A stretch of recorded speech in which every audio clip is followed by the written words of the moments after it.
किसी का नौकर बनने से पहले भगवान के पक्के परमानेंट नौकर बन जाओ। जो भगवान का नौकर बन जाता है फिर उसे किसी की गुलामी करने की जरूरत नहीं होती। तो आप सभी लोग प्रेम से भगवान की सेवा ले लो। हम रोज भगवान की सेवा करेंगे, रोज भगवान को प्रणाम करके ही काम पे जाया करेंगे, रोज भगवान को भोग लगा के ही खाया करेंगे, रोज भगवान को इत्र लगा के ही सेंट लगाया करेंगे, रोज भगवान की स्तुति करके प्रार्थना करके ही सोया करेंगे। कुछ नियम है जरा जरा से, इससे भी काम हो जाएगा। आज एकादशी है ना, कुछ संकल्प ले लो। क्या संकल्प लो? भगवान को कहीं भी हो प्रार्थना करके रोज भगवान को एक स्तुति, आपको सबको एक याद है, एक श्लोक याद है सबको, आप गाओ मेरे संग। त्वमेव माता, आगे आप, त्वमेव माता च पिता त्वमेव, त्वमेव बन्धु च सखा त्वमेव, त्वमेव विद्या द्रविणं त्वमेव, त्वमेव सर्वं मम देव देव। ये तो श्लोक याद है ना आपको? ये रोज कहा करो, रोज भगवान की पूजा किया करो और रोज। अच्छा आपको श्लोक ना आए तो इसका हिंदी बोला करो। त्वमेव माता, क्या अर्थ हुआ इसका? हे प्रभु आप ही हमारी माता हो। त्वमेव माता चा मतलब और, पिता, हे प्रभु आप ही हमारी माता हो और आप ही हमारे। त्वमेव माता च पिता त्वमेव, त्वमेव बंधु च सखा, आप ही हमारा परिवार हो। बंधु बांधव, आप हमारा कौन? आप ही हमारे परिवार हो, आप ही हमारे सखा। आप हमारे कौन? परिवार, सखा। ऐसा हिंदी में बोलो, हे प्रभु आप हमारी माता हो, हे श्रीमन्नारायण आप ही हमारे पिता हो, हे प्रभु आप ही हमारा परिवार हो, हे श्रीमन्नारायण, हे श्याम सुंदर, हे श्री कृष्ण आप ही हमारे मित्र हो, सखा हो। ये हो गई ना। त्वमेव माता च पिता त्वमेव, त्वमेव बंधु च सखा त्वमेव, त्वमेव विद्या, आप ही हमारे अंदर जो गुण है, जो टैलेंट है, हमारे भीतर भी कुछ काबिलियत है, कुछ अच्छी है बातें, तो आप ही उस रूप का गुण है। जैसे आप जो भी है अपने, आप वकील हैं, एडवोकेट हैं, तो आपको केस लड़ना आता है, तो जो भी विद्या है वो ये मत सोचना कि वो विद्या मेरी है, हे प्रभु आपने मुझे ये विद्या दी है। त्वमेव माता च पिता त्वमेव, त्वमेव बंधुश्च सखा त्वमेव, त्वमेव विद्या द्रविणम त्वमेव, आप ही हमारे हृदय में द्रवीभूत होकर के, हमारे भीतर यदि दया है, करुणा है तो आपकी कृपा है, वरना मैं तो बड़ा निर्दयी हूँ, मैं तो बड़ा दुष्ट हूँ। आपने कृपा की तो थोड़ी दया है, थोड़ी करुणा है। और त्वमेव सर्वम, त्वमेव आप, सर्वम मतलब आप हमारी सब कुछ हो, सब कुछ आप हो। मम देव, आपके सिवा हमारा, आप ही हमारे सब कुछ हैं। तो क्या हुआ? त्वमेव माता च पिता त्वमेव, त्वमेव विद्या, त्वमेव माता च पिता त्वमेव, त्वमेव बन्धुश्च सखा त्वमेव, त्वमेव विद्या द्रविणं त्वमेव, त्वमेव सर्वं। सर्वं मतलब, सर्वं मतलब आप सब कुछ। त्वमेव सर्वं मम दे। हे प्रभु आप मेरे हैं, मम आप मेरे हैं। आप किसके हैं? मेरे हैं। आप देखो रोज इतना बोला करो, हे प्रभु आप हमारी माता हो, हे श्रीमन नारायण आप ही हमारे पिता हो, आप ही हमारा परिवार हो, आप ही हमारे सखा हो, आप ही हमारी विद्या हो, आप ही हमारी करुणा हो, आप हमारे सब कुछ हो और आप ही हमारे हो प्रभु। हमारा आपके सिवा ना इस संसार में कोई नहीं है। ये बात हृदय से रोज कहा करो भगवान, इतनी सी बात कह लो। आज नियम बनाओ कि आप ये बात रोज कहा करोगे। जरूरी नहीं है कि इस बात को कहने के लिए आप मंदिर जाओ। आप ट्रेन में बैठे हो वहां से कह लो, गाड़ी में हो वहां से कह लो, बिना नहाए हो बिना नहाए कह लो, बिस्तर पर लेटे हो बिस्तर पर लेटे कह लो, हॉस्पिटल में हो हॉस्पिटल में कह लो, खेत में हो खेत से कह दो, कहीं से भी तो पुकारा जा सकता ना। इतना कह दोगे तो भगवान ना इतनी बात हम सनातनियों का सबसे बड़ा श्लोक है ये, जिसमें सब कुछ कह दिया। ये समर्पण का श्लोक, त्वमेव माता च पिता त्वमेव, ये समर्पण की बात है। इससे बड़ी कोई बात नहीं है। सब कुछ टटोल लो फिर तो सब सही अपनी जगह, लेकिन ये सब कुछ है इसमें। इतना भी कोई कह दे भगवान से तो ये बड़े दयालु है ना।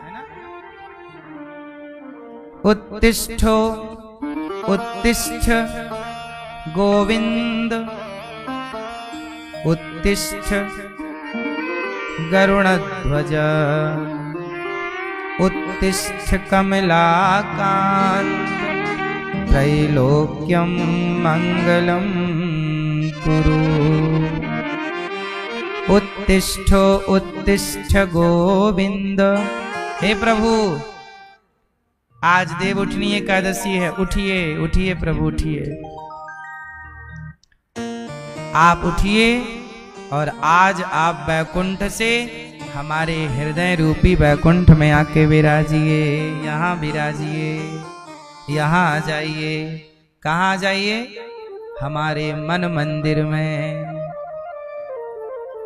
उत्तिष्ठो उत्तिष्ठ गोविंद। आप भी बोलो उत्तिष्ठो उत्तिष्ठ गोविंद उत्तिष्ठ गरुणध्वजा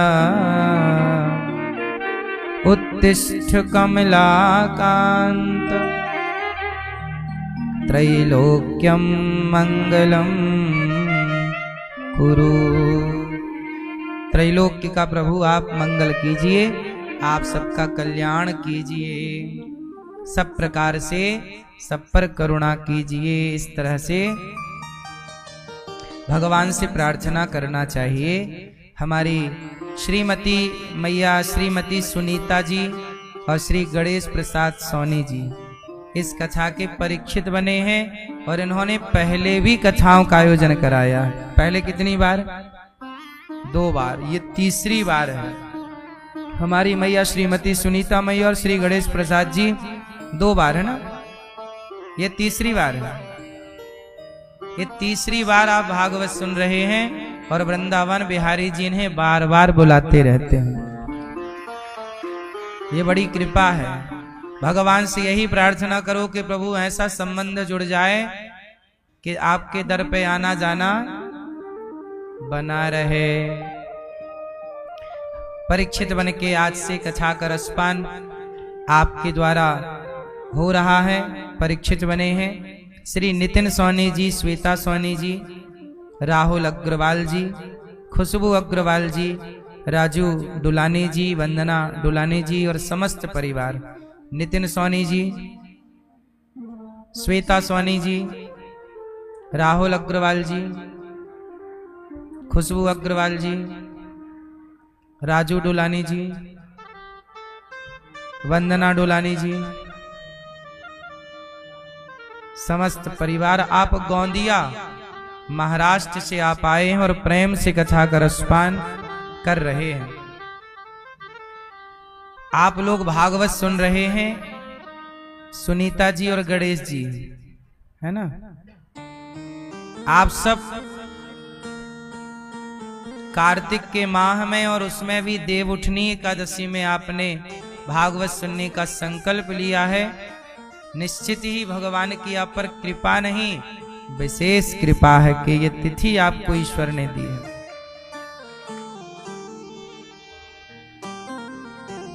आप लोग भी अपने पितरों के लिए, पूर्वजों के लिए भागवत जी के पोथी पाठ बिठाना है तो 18 नवंबर से 24 नवंबर तक भागवत जी के पोथी पाठ बैठेंगे।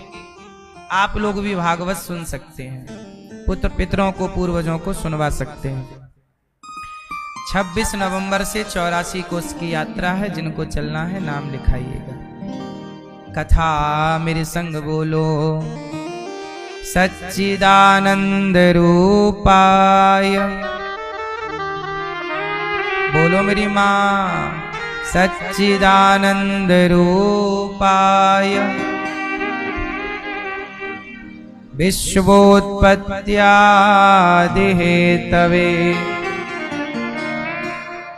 तापत्रय विनाशाय श्री कृष्णाय वयं नुमः।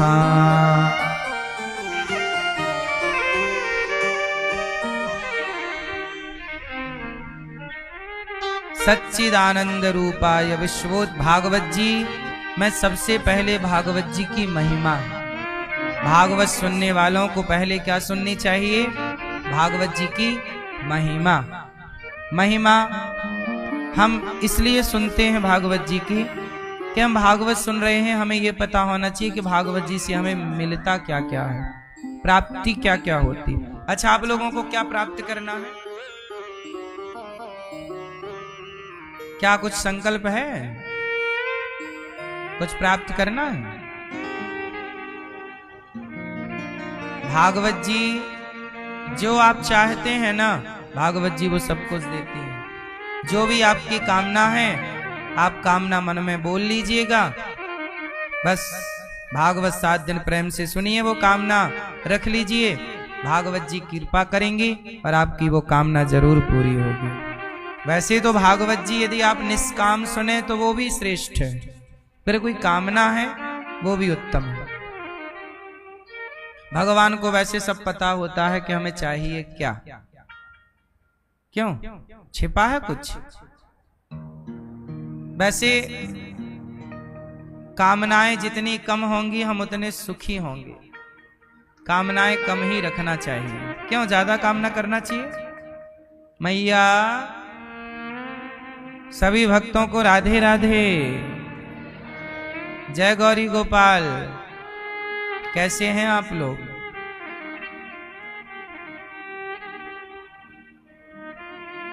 आज भगवान अपना स्वरूप बता रहे हैं। कैसे हैं भगवान? आज एकादशी है ना, तुलसी मैया का भगवान से विवाह। अभी कल हम लोगों ने तुलसी विवाह किया और तुलसी माँ और भगवान शालिग्राम भगवान, अच्छा तुलसी और शालिग्राम भगवान का विवाह आज ही हुआ। क्यों? वैसे ये विवाह लंबा भी चलता है, 4 दिन का भी विवाह होता है, पूर्णिमा तक भी चलता है। तो विवाह क्यों हुआ? ये तुलसी कौन है? ये तुलसी पिछले जन्म में एक वृंदा थी। इनका नाम क्या था? वृंदा। ये बहुत बड़ी पतिव्रता थी। इनके पति का नाम था जलंधर। बहुत बड़ा जलंधर ताकतवर व्यक्ति था, पर राक्षस था, देवताओं को भक्तों को परेशान करता। पर जलंधर की पत्नी जो वृंदा थी वो इतनी बड़ी पतिव्रता थी कि उसके पातिव्रत धर्म शक्ति के कारण उसे शंकर जी मार नहीं पा रहे थे, उसे कोई मार नहीं पा रहा था। फिर क्या करें? तब सबने भगवान श्रीमन नारायण से प्रार्थना की कि प्रभु इसकी पत्नी बहुत बड़ी पतिव्रता है और जब तक ये पतिव्रता इसका भंग नहीं होगा तब तक ये मरेगा नहीं, तो आप कुछ करो। तो भगवान बोले कि मैं तो सतियों के सतीत्व को बचाता हूं पतिव्रता नारियों के पातिव्रत धर्म की रक्षा करता हूं और आप कह रहे हो बिगाड़ो। कहा प्रभु नहीं बिगाड़ोगे तो आपके निर्दोष भक्त को जलंधर मारता रहेगा। अब भगवान भी क्या करें, जलंधर राक्षस है, गलत काम कर रहा है, उसे मारना भी जरूरी है। पर उसकी पत्नी बड़ी पतिव्रता है, उसके बल से वो मरने को तैयार नहीं। तब भगवान नारायण ने क्या किया, जलंधर का रूप बना लिया। जलंधर का रूप बना लिया और जलंधर बन करके भगवान श्रीमन नारायण वृंदा के पास आए और उसके साथ रहे। अब उसका पातिव्रत धर्म भगवान ने बिगाड़ दिया, वो भगवान की ओर आकर्षित हो गई। अब उसका जो दीपक जल रहा था वो बुझ गया, यहां दिया बुझा, यहां इसका पातिव्रत धर्म बिगड़ा, वहां जलंधर की मृत्यु हो गई। अब वृंदा को पता लगा कि मेरे पति की मृत्यु हो गई और मेरे साथ जो मेरा पति बनके बैठा है साथ है वो भगवान विष्णु है। तो उसने कहा कि प्रभु आपने तो मेरा सुहाग उजाड़ दिया। भगवान बोले कि तेरे सुहाग के कारण कितनों के सुहाग उजड़े, वो भी तो देख कि तेरे पति ने कितनों को मार डाला निर्दोष। उन सबको बचाने के लिए मुझे ये करना ही पड़ा। कहा कि जाओ, आपने मेरा पातिव्रत भंग किया है, मैं आपको शाप देती हूं। जाओ, आपके हृदय में करुणा नहीं है, आप पत्थर हो, पत्थर। जाओ, आप शिला हो जाओ, पत्थर हो जाओ। क्या हो जाओ? तो वृंदा ने दे दिया शाप, क्या बनने का? पत्थर होने का। अब भगवान बन गए शालिग्राम। तुलसी का शाप मिलाना तो वही क्या बन गए? क्या बन गए? शालिग्राम बन गए। अब तुलसी बोली कि मेरा पति तो मर गया, अब ये बताओ कि आप मेरे पति बन के आए थे, तो अब आप मेरे पति बनो। अब आप मेरे क्या बनो? आप मेरे पति बनो। तो भगवान बोले कि तुमने शाप दे दिया, मैं बन गया पत्थर। अब ऐसा करो वृंदा, तुम अगला जन्म लो, अब फिर तुम मेरी पत्नी बन करके आओ, हम तुम्हें स्वीकार करेंगे। तो वही वृंदा अगले तुलसी, वृंदा अगले जन्म में तुलसी बनी। तो तुलसी का एक नाम वृंदा भी है। इसका नाम वृंदावन इसलिए है कि जब वृंदा पहली बार तुलसी बनकर प्रकट हुई तो इस ब्रजमंडल में ही प्रकट हुई, इसलिए इसका नाम पड़ा वृंदावन। ये तुलसी का वन है। ये यहां तुलसी का क्या है? ये तुलसी का वन है, इसलिए नाम पड़ा वृंदावन। इस धरती पर सबसे पहले तुलसी महारानी कहां प्रकट हुई?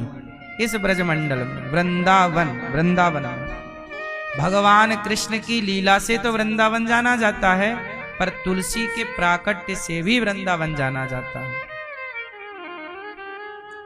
तो भगवान ने कहा कि तुम बनो तुलसी, हम बन गए शालिग्राम। अब शालिग्राम के ऊपर तुलसी चढ़ी रहती है। अब तुलसी क्यों चढ़ी है? अच्छा, तुलसी ने कहा कि सुनो, जैसे आप हमारे पति बन गए, कहीं हमें छोड़ के किसी और के पास तो नहीं चले जाओगे? भगवान बोले नहीं। तुलसी बोली मैं कैसे मानूं कि आप कहीं नहीं जाओगे? तब भगवान ने तुलसी को एक वादा कर दिया, वचन, कि आज से मैं तुझे वचन देता हूं कि शालिग्राम जी बनकर मैं प्रकट हूं, तो शालिग्राम की पूजा स्त्रियां यदि करती हैं तो मैं उनकी पूजा को स्वीकार ही नहीं करूंगा। तुलसी स्त्री है और एक स्त्री कैसे चाहेगी कि मेरे पति को दूसरी स्त्री छुए? तो शालिग्राम को आप नहवाओगी तो छूना तो पड़ेगा। और शालिग्राम जी ऐसे ही हैं, भगवान है ना, वो बेचारे शाप के कारण शालिग्राम बने। अब आप उन्हें छुओगी तो तुलसी गर्म हो जाएंगी, लो हमारे पति को छू रही है ये। इसलिए तुलसी को प्रसन्न करने के लिए भगवान ने कह दिया कि मैं किसी स्त्री की पूजा को स्वीकार नहीं करूंगा। इसलिए शालिग्राम भगवान की पूजा स्त्रियां नहीं करती, इसलिए नहीं करती, ना करने का ये कारण है। इसलिए स्त्रियां गोपाल जी की पूजा करती हैं और पुरुष वर्ग को शालिग्राम भगवान की पूजा कर लेनी चाहिए। शालिग्राम भगवान जानते हैं आप लोग कहां प्रकट होते हैं? शालिग्राम जी कहां? गोदावरी? कहां कहां? शालिग्राम भगवान एक ही जगह प्रकट होते हैं, दूसरी कोई जगह नहीं उनकी, और वो है नेपाल में चक्री नदी। उसे चक्री नदी भी कहते हैं, गंडकी नदी भी कहते हैं। गंडकी नदी में भगवान शालिग्राम प्रकट होते हैं। ठीक है, बात समझ में आई? वहां पे चक्री नदी क्यों कहा जाता है? भगवान शालिग्राम के शरीर में चक्र बनाने वाला वहां पर एक कीड़ा होता है जो चक्र बनाता है। शालिग्राम भगवान की पहचान क्या है? शालिग्राम भगवान सोना खाते हैं। आप ऐसे घिसो सोना शालिग्राम जी में, पूरा सोना समा जाएगा अंदर, यदि असली शालिग्राम भगवान है तो। जितना उनका वजन होगा उतना सोना वो ग्रहण कर लेंगे, बाद में आपको चाहिए तो लौटा भी देंगे। आपको निकालने का प्रोसेस पता है तो निकल भी आता है। सुनार, इसी को कसौटी कहता है।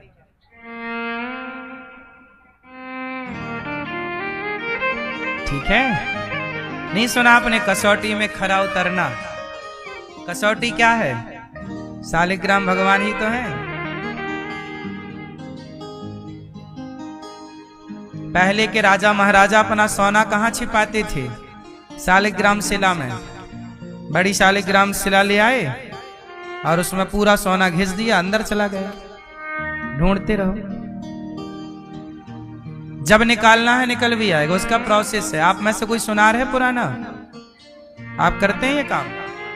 आपके पिताजी करते हैं? शालिग्राम जी से सोना निकाल लेते हैं? हाँ, घिसते हैं, निकल भी आता है।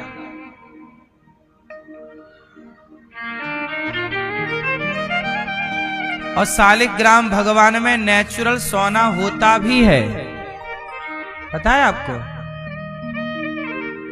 सोना होता भी है शालिग्राम भगवान में, इसलिए वो भगवान है। सामान्य पत्थर थोड़ी शालिग्राम हो सकता है। शालिग्राम भगवान की पहचान है। सोना ऐसे घिसोगे एक तो वो सोने की धारी उसमें दिखने लग जाएगी। मंदिर में, ऊपर मंदिर में है शालिग्राम भगवान, दर्शन कीजिएगा। सारे घरों में शालिग्राम भगवान होने चाहिए। सबके घर में तुलसी हो, शालिग्राम भगवान हो, होने चाहिए।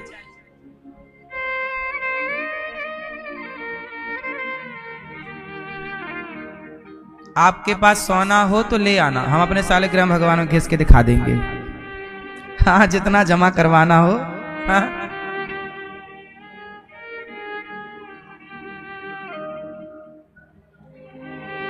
तो शालिग्राम भगवान का तुलसी जी से हो गया विवाह, इसी को कहते हैं आज तुलसी विवाह। तो आप भी ये उत्सव घर में करिए, किया करिए, भगवान का कीर्तन करिए। अच्छा, गंडकी जी, शालिग्राम भगवान कहाँ प्रकट होते हैं? गंडकी। अच्छा, शालिग्राम जी गंडकी में क्यों प्रकट होते हैं? इसकी भी एक कथा है, कहो तो सुनाऊं? सुनाए? मैया सुनो। एक क्या हुआ, एक वैश्या थी,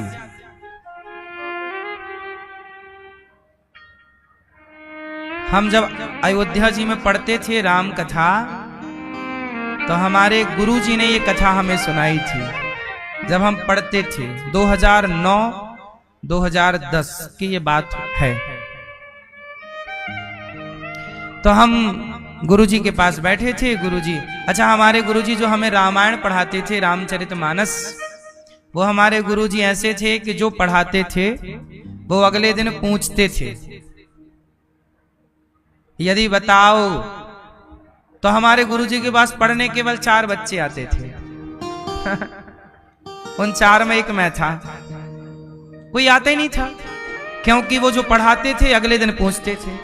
जो पढ़ाया है कल वो अगले दिन पूछेंगे, यदि बता दिया तो आओ, वरना भीड़ लगाने की जरूरत। तो उनके पास केवल 4 बच्चे थे, और 4 में भी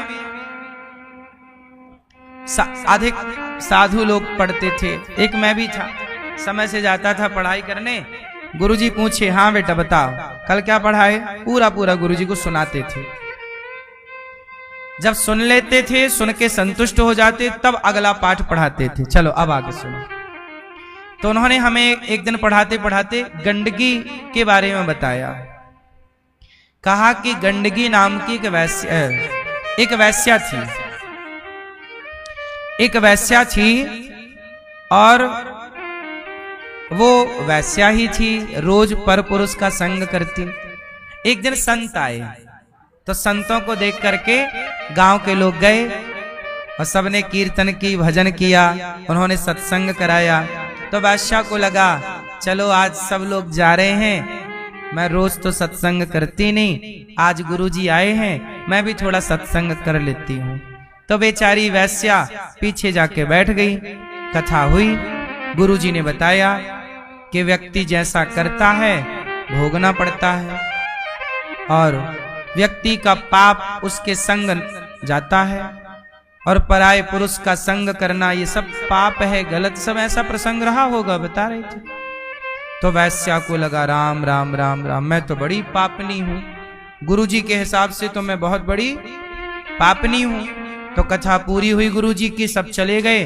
तो वैश्या गई, गुरुजी मैं वैश्या हूँ, क्या मेरा उद्धार होगा? क्या मेरे भी सदगति के लिए शास्त्रों में कोई है उपाय? बताओ मैं क्या करूं कि मेरा कल्याण हो जाए, मैं वैश्या हूं। तो गुरुजी ने कहा ऐसा है कि तू आज से वैश्यावृत्ति छोड़ और तू भगवान का नाम जप, कीर्तन कर, श्रीमन्नारायण श्रीमन्नारायण। वैश्या बोली, गुरुजी एक बात कहूं, आप कहते हो कि नारायण नारायण जपो, मैं जप तो लूंगी, मैं जप लूंगी, आपकी बात मान लूंगी, लेकिन मैं ना, आप कह रहे हो कि पराये पुरुष को छोड़ दो। गुरुजी मुझे आदत लग गई है, मैं पराये मर्द के बिना रह नहीं सकती, मुझे ये लत लग गई है, आदत, शारीरिक सुख पाने की आदत लग गई है। गुरुजी ऐसा करो कि मैं नाम तो जप लूंगी, लेकिन बताओ कि मेरा उद्धार कैसे होगा? मैं पर पुरुष को छोड़ नहीं सकती, अब बताओ कैसे इसका कल्याण हो? तब गुरुजी ने कहा, अच्छा ऐसा करना कि सूर्य अस्त के बाद तेरे पास जो पुरुष आ जाए, सूर्यास्त के बाद, क्योंकि वैश्याओं के पास पुरुष सूर्यास्त के बाद जाएंगे, तो तेरे पास जब पुरुष आए सूर्यास्त के बाद, उस पुरुष को रात भर के लिए तू अपना पति मान करके उसकी सेवा करना। जी गुरुजी ये ठीक है। तो आज जो आएगा उसे आज पति मानूंगी, कल जो आएगा उसे कल पति मानूंगी, परसों जो आएगा उसे पति मान लूंगी, ठीक है। अब वैश्या का ऐसे चलने लगा, जो भी पुरुष आता वो पहले उसे सिंदूर देती, अपनी मांग भरवाती और उसको पति मानती, पति की तरह बिहेव करती, पत्नी की तरह आचरण करती, पूरी रात उसके साथ पति पत्नी की तरह रहती। सवेरे वो मर्द चला जाता, अगले दिन कोई दूसरा मर्द आता, उसे भी वो यही करती, लेकिन वो कीर्तन करती गुरुजी की बात मान के। अब भाई रात भर पति के साथ रह रही है वो पुरुष के साथ, दिन में थोड़ा सोई भी होगी, रात भर जागी है, तो जो समय बचता उस समय वो खा पी के भगवान का नाम, गुरुजी ने बोला ना नाम जप, श्रीमन नारायण श्रीमन नारायण, उसने गुरुजी की आज्ञा का पालन तो किया, श्रीमन नारायण श्रीमन नारायण श्रीमन नाम जप करने लग गए। 1 घंटा आधा घंटा जो भी उसका टाइम बन गया नियम, उसने गुरुजी की आज्ञा सिरोधार्य कर ली। देखो, गुरु के वचनों का पालन सही तरीके से किया जाए तो भी भगवत प्राप्ति संभव है। अब वो वैश्या ने क्या किया, ऐसे करते करते महीनों बीत गए। अब उसके ना प्रेम से भगवान रीझ गए। एक दिन क्या हुआ, उसके पति बन के भगवान कृष्ण ही आ गए, भगवान नारायण उसके पति बन के पहुंच गए और लीला चालू कर दी। अब भगवान आए सूर्यास्त के बाद, और उसका नियम था जो पुरुष आएगा उसे पति मानूंगी, तो आ गए भगवान पुरुष बन के उस वैश्या के घर। अब उसने कहा मेरी मांग भरो, भगवान मांग भर रहे हैं। अब भगवान के साथ वो रहने लग गई रात को पति पत्नी की तरह। अब भगवान तो क्या लीलाधर हैं। रात हुई तो भगवान बोले सिर में दर्द हो रहा है, वो दवाई लाके लगा रही है, मालिश कर रही है। भगवान बोले मैं मर जाऊंगा। बोली मैं आप चिंता ना करिए नाथ, मैं आपके लिए वैद्य बुलाती हूँ। वो वैद्य को बुलाने गई तो भगवान ने हाथ पकड़ लिया, मत जाओ, तुम चली जाओगी तो हम मर ही जाएंगे, तुम यहीं रहो। सवेरे 4 बज गए तो भगवान ना मर गए, मरने की लीला की, मर गए। अब लो भैया वो वैश्या, उसने देखा मेरा पति मर गया। अब पति मर गया, भगवान ही लीला कर रहे हैं। उसने ये देखा कि ये गुरु के वचनों पर कितना चल पाएगी आगे। पति मर गया। अब लो भैया सवेरा हुआ, गांव वालों को बोला भैया मेरे पति मर गया। गांव वाले हंसे, वैश्या का पति कब से हो गया। लोग मजाक उड़ा रहे हैं, पर उसने कहा नहीं नहीं मेरे पति मर गए, ये देखो मर गए हैं, आप ऐसा करो कि शमशान की तैयारी करो। गांव वालों ने कहा भाई कोई मर गया होगा, कोई मर्द आया होगा इसके पास, मर गया, उसकी तैयारी की। अब तैयारी की उसकी, अब इसने भी 16 श्रृंगार कर लिए, वैश्या ने श्रृंगार किया 16, और चली आगे आगे भगवान की अर्थी जा रही है और ये पीछे पीछे जा रही है। गांव वाले बोले कहां जा रही है, बोले मैं सती होऊंगी, सती। अरे तू तो वैश्या है, तू कैसे सती हो जाएगी। ना ना ना, मैं पतिव्रता नारी हूं, ये मेरे पति हैं।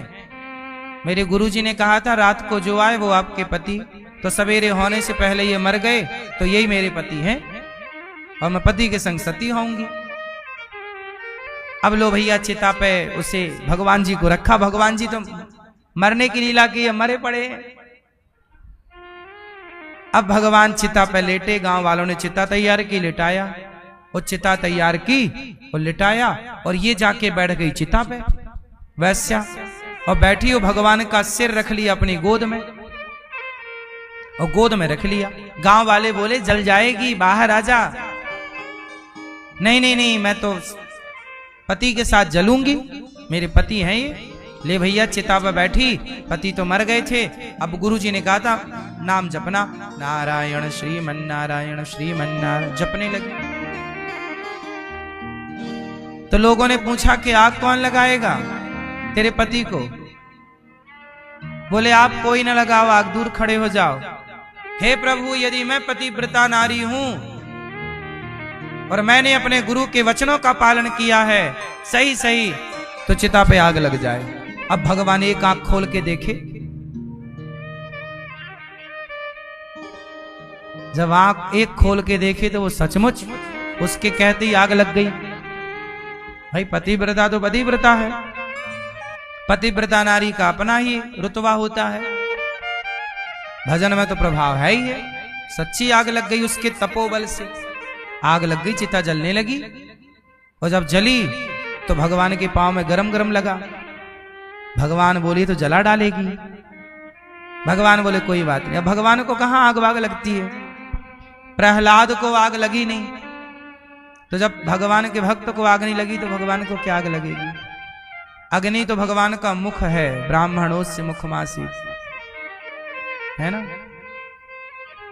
तो भगवान, अच्छा उसका ना, उसकी साड़ी जलने लग गई, उसका हाथ जलने लगा, लेकिन जल रहा, लेकिन वो नाम जप रही है, श्रीमन नारायण श्रीमन नारायण। भगवान समझ गए कि पक्की है। अभी परीक्षा ले रहे थे कि गरम लगेगा तो भागेगी, तो उसका हाथ सही में जलने लगा, ये चमड़ी पिघल पिघल के गिरने लग गई, वो नहीं भागी, नाम जप कर रही है। पति मर गए हैं तो मैं भी मरूंगी, ले भैया। अब हुआ ये कि भगवान लेटे थे, भगवान चतुर्भुज रूप में प्रकट हो गए। देवी गंडकी, मैं प्रकट हो गया, तुम्हारी परीक्षा लेने आया था, तुम पास हो गई, तुम्हारी भक्ति तुम्हारे प्रेम को हमने स्वीकार कर लिया, वरदान मांगो। गंडकी बोली प्रभु, जब आपका सिर मेरी गोद में था ना, ऐसा लग रहा था संसार का सारा सुख मिल गया। ऐसी कृपा करो कि सदा सदा के लिए आप मेरी गोद में रहो।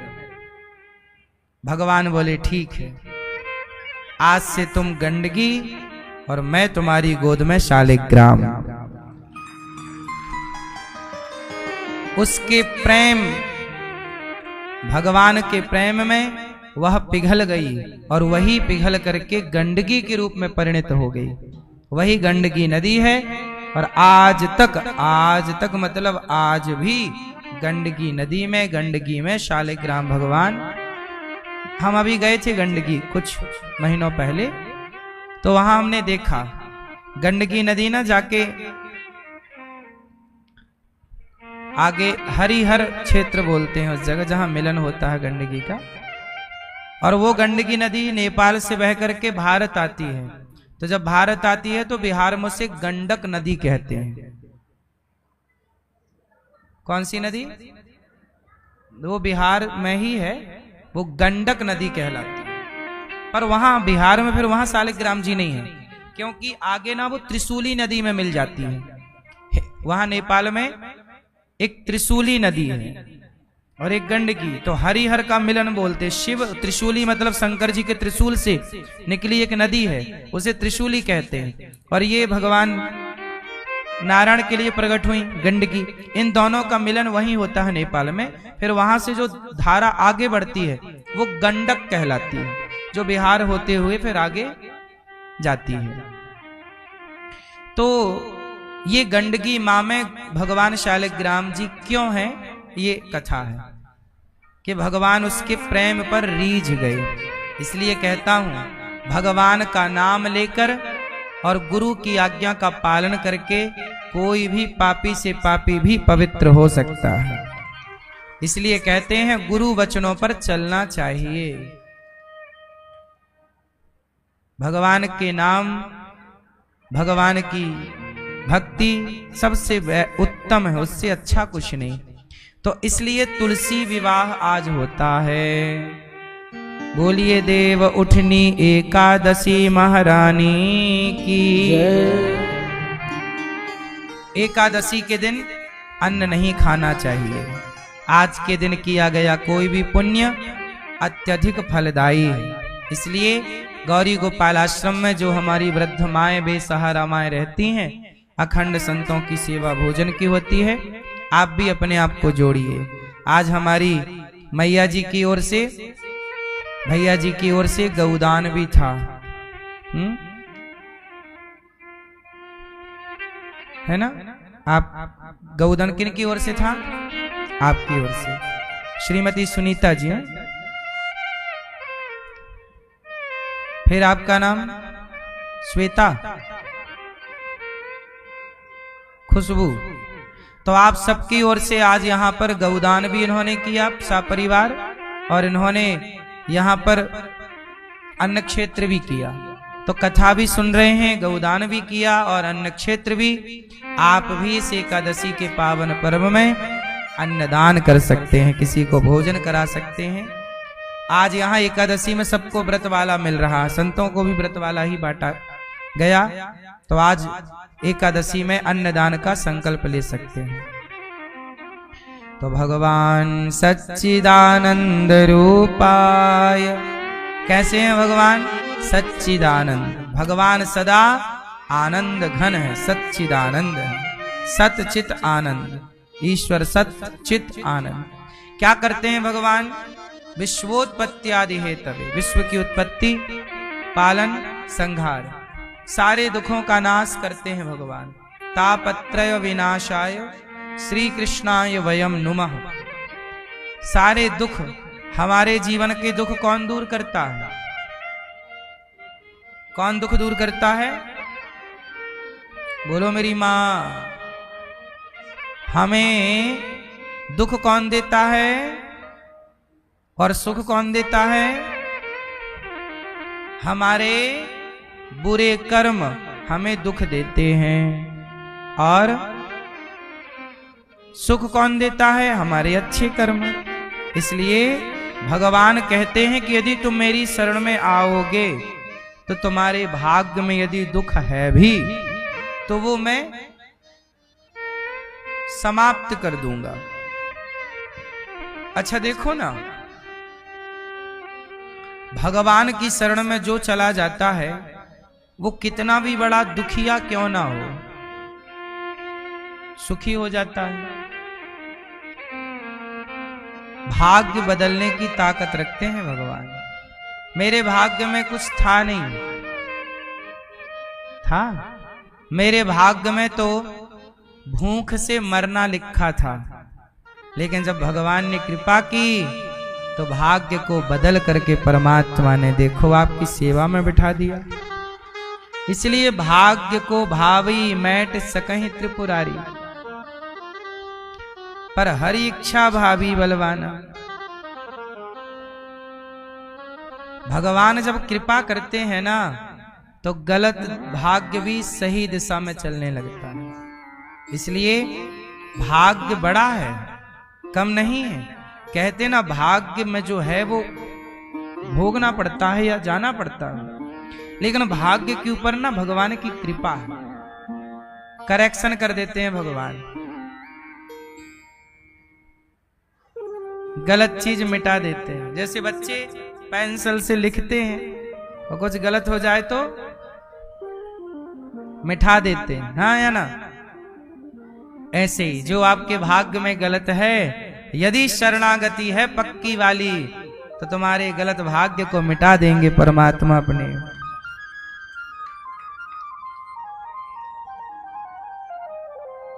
ठीक है? तो मेरी मां, भगवान बड़ी कृपा करते हैं। कब कृपा करते हैं? जब आप शरणागति करते हैं, सारे दुखों को दूर कर देते। ऐसे भगवान को हम नमस्कार करते हैं। यम प्रव्रजन्तमनुपेतमपेत कृत्यम द्वैपायनो विरह कातर आजुहाव पुत्रेति तन्मयतया तर्वो विनेदुस् तम सर्वभूत हृदयं मुनिमानतोस्मि। सुखदेव जी, सुखदेव भगवान प्रकट होते हैं और जन्म लेते ही चल पड़ते हैं तपस्या करने। भागवत जी बाद में परीक्षित जी को सुखदेव भगवान ही सुनाते हैं। 88,000 ऋषि, सूत जी का जब आगमन हुआ 88,000 ऋषियों ने भगवान को प्रणाम, सूत जी को प्रणाम किया। कहा भक्ति ज्ञान विरागाप्तो विवेको वर्धते महान। सूत जी से शौनक आदि ऋषियों ने ऐसा कहा कि हमें कथा सुनाइए। अच्छा, भगवान की कथा एक बार सुननी चाहिए कि 2 बार कि 3 बार कि बार बार? कितनी बार सुने? क्यों सुने? क्यों सुने बार बार? एक बार सुन तो लिया, हैं? एक बार सुन तो ली, फिर बार बार क्यों? जैसे हमने एक बार खा तो लिया, फिर भी तो खाते हैं। अरे खा तो लिए थे पिछले महीने, अब आज फिर खा रहे हो। जब बार बार खाते हो तो शरीर को बल मिलता है। ऐसे ही जब बार बार सत्संग करते हो तो भक्ति को बल मिलता है। भक्ति आपके जीवन को परिवर्तित करती है, भक्ति बढ़ती है। जैसे भोजन करने से शरीर का बल बढ़ता है, ऐसे सत्संग करने से, भजन करने से भक्ति का बल बढ़ता है। भक्ति आपकी मजबूत होती है और उसी से सब कुछ होना है।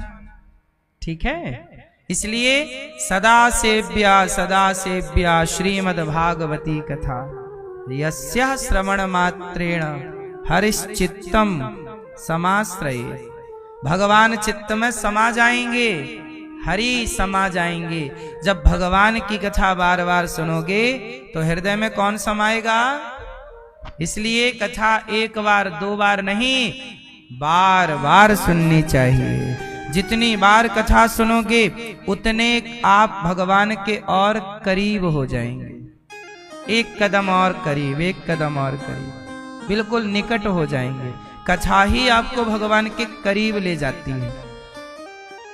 अब जैसे शराब है, ये शराब भगवान से के पास ले जाती है कि दूर? इसलिए शराबी व्यक्ति भगवान से बहुत दूर हो जाता है। शराब पी के पड़ा है ना उसके मुंह से भगवान का नाम निकलता, ना कोई भगवान के भक्तों के प्रति श्रद्धा है, दूर है। भगवान से दूर कौन है? शराब पीने वाला भगवान से बहुत दूर है। जुआ खेलने वाला बहुत दूर है। मांस खाने वाला भगवान से बहुत दूर है। और भगवान की कथाएं सुनने वाला भगवान के बहुत पास है, बहुत पास। कथाएं पास ले जाती हैं और संसार का व्यसन भगवान से, बोलो मेरी मां, दूर कर देता है। इसलिए सदा सेव्या सदा सेवन करो कथा का, सदा। जैसे पानी रोज चाहिए। आज आप लोगों ने कुछ खाया पिया कि नहीं? क्या मैया खाया? एकादशी नहीं हो कि कल रह ली? आज हो? कुछ खाई? सही हैं? उपास वाला खाए, पेट भर के खाए हैं, हाफ प्लेट लिए ना। एकादशी में आदमी और ज्यादा खाता है।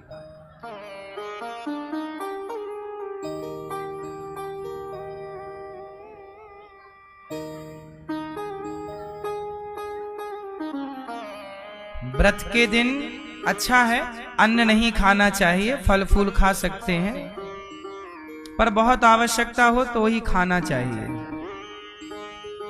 अत्यधिक वृद्धावस्था है, रहा नहीं जा रहा है, ठीक है, कोशिश करिए कि हम आज भगवान का ज्यादा से ज्यादा स्मरण करेंगे, कथाएं सुनेंगे। अच्छा, भूखा रहना ये कौन सी भक्ति है? ये भी कोई सवाल कर सकता है। क्यों भूखा रहें? भूखे क्यों रहें? भूखे भजन न होए गोपाला, ले लो अपनी कंठी माला, ऐसा भी लोग कहते हैं। अच्छा, जब भूख लगती है तो फिर कुछ दिखता नहीं है, क्यों? बड़ी गुस्सा आती है, बड़ा क्रोध आता है। सोचिए, भूखा रहना भी जरूरी है। क्यों? भूखे रह करके आपको गुस्सा बहुत आ रहा है, इसलिए आपको इन सब चीजों पे कंट्रोल जीतना है। हमारी सेना होती है ना, मिलिट्री, सैनिकों को 4-4 दिन भूखे रहने की ट्रेनिंग दी जाती है। कि भाई अब भूखे हैं, कुछ नहीं मिल रहा हो, जीना है, कैसे जियोगे? इसलिए परिस्थितियां आपकी तो अच्छी है, भूखा रहना, पेट को एक दिन थोड़ा रिलीफ मिल जाएगा, मशीन आपकी किडनी लीवर रोज काम करती है। आपका तो संडे होता है, आपके पेट का संडे नहीं होता। पेट तो दिन भर काम करता, पचाता पचाता पचाता पचाता, एक दिन उसे रेस्ट दो। पेट आज तेरा कोई काम नहीं, तू रेस्ट मूड में चला जा। बेचारे उसको भी किडनी लीवर को स्वयं को ठीक करने का एक मौका मिल जाए। ये डॉक्टरों की भाषा हम बोल रहे हैं। डॉक्टर खुद कहते हैं कि महीने में 1 दिन 2 दिन आपको भूखा रहना चाहिए। ये मेडिकल साइंस कहता है, यदि स्वस्थ रहना है तो। ठीक है, हमारे ऋषियों ने, डॉक्टर तो आज बता रहे हैं, हमारे ऋषि मुनियों ने पहले ही कह दिया था कि महीने में 2 एकादशी कर लो, 2 दिन भूखे रह लो, स्वस्थ रहा करोगे। व्रत भी हो जाएगा, पुण्य भी मिल जाएगा, पेट भी ठीक रहेगा। ठीक है। अच्छा, भूखे रहने से भगवान मिलते हैं क्या? भूखे क्यों रहा जाता है? अब हम बताते हैं इसके पीछे का कारण। भूख से भगवान ये नहीं चाहते कि तुम भूखे रहो। भगवान ये थोड़ी कहते कि मेरे लिए तुम भूखे रहो, नहीं। फिर आप क्यों भूखे रहते हो एकादशी के दिन?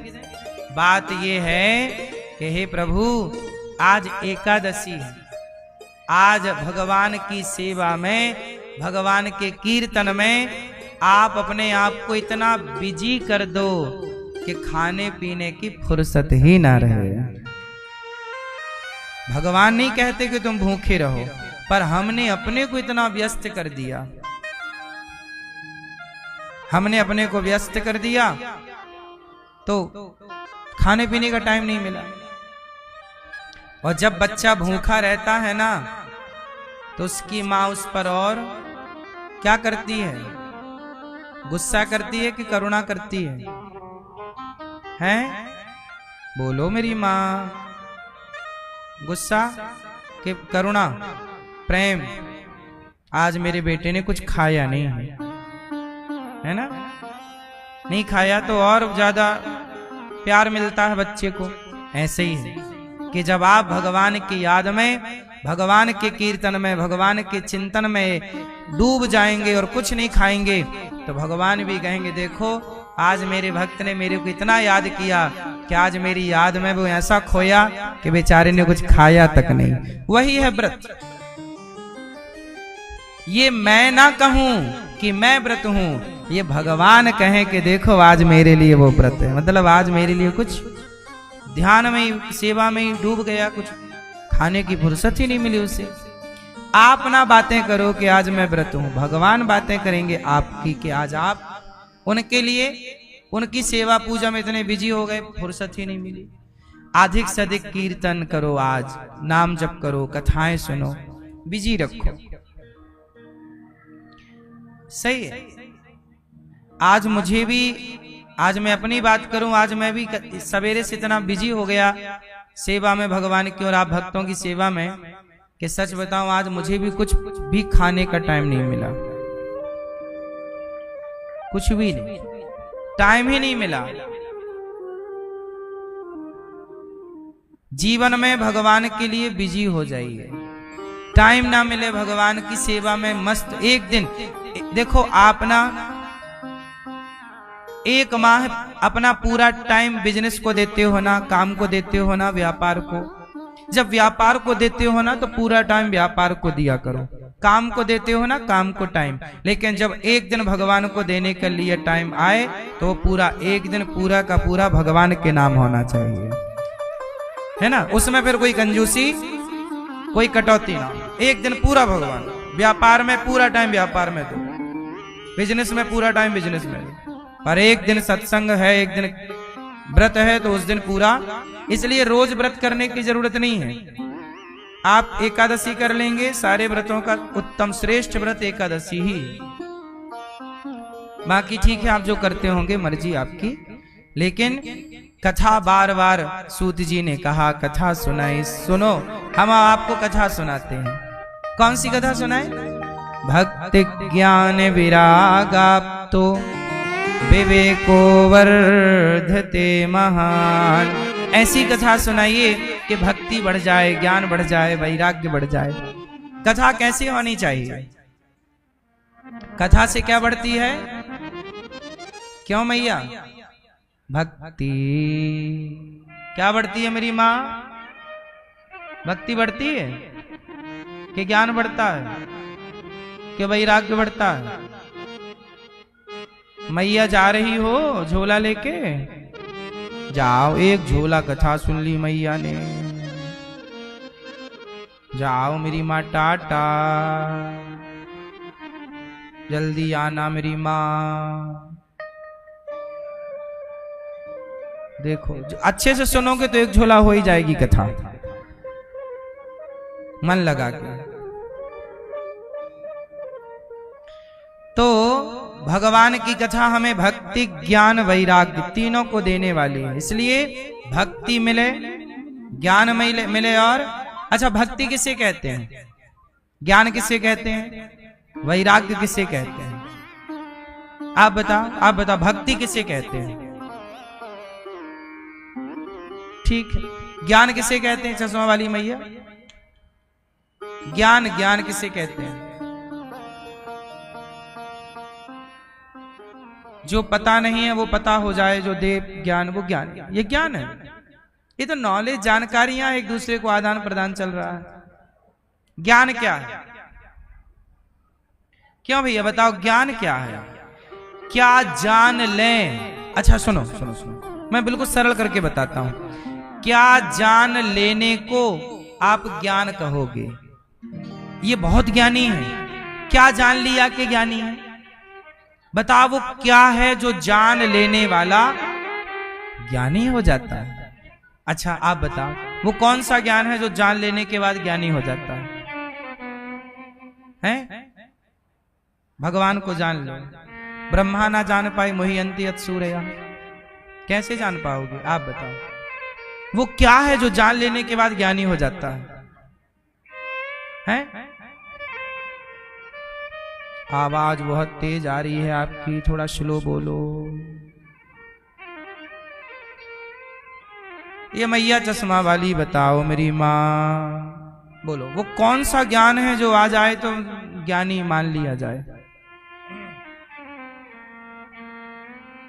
वो कौन सा ज्ञान है? इस धरती का अंतिम ज्ञान क्या है ये बता दो। चलो है अच्छा बुरे का पता बताएगा कोई, हमारी हेल्प करेगा? बोलो। भक्ति। हम ज्ञान की बात कर रहे हैं, भक्ति की बात कर रहे हैं।